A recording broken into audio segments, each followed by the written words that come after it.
દાહોદનું મનરેગા કૌભાંડ કેસ, જેમાં વધુ એક વ્યક્તિની ધરપકડ કરવામાં આવી। દેવગઢ બારિયાના સસ્પેન્ડેડ ટેકનિકલ સહાયક મનીષ પટેલની પોલીસે ધરપકડ કરી। ખોટા પ્રમાણપત્ર કેસમાં મનીષ પટેલની ધરપકડ કરવામાં આવી। કોર્ટે તેના 8 દિવસના રિમાન્ડ મંજૂર કર્યા છે। પોલીસે મનરેગા કૌભાંડમાં 4 કર્મચારીઓની ધરપકડ કરી હતી।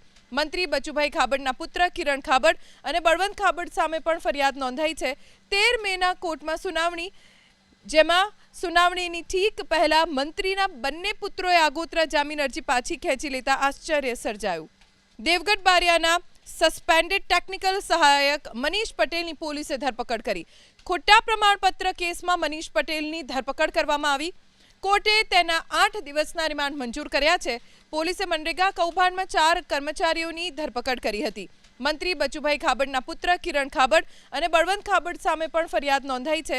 13 મેના કોર્ટમાં સુનાવણી, જેમાં સુનાવણીની ઠીક પહેલા મંત્રીના બંને પુત્રોએ આગોતરા જામીન અરજી પાછી ખેંચી લેતા આશ્ચર્ય સર્જાયું।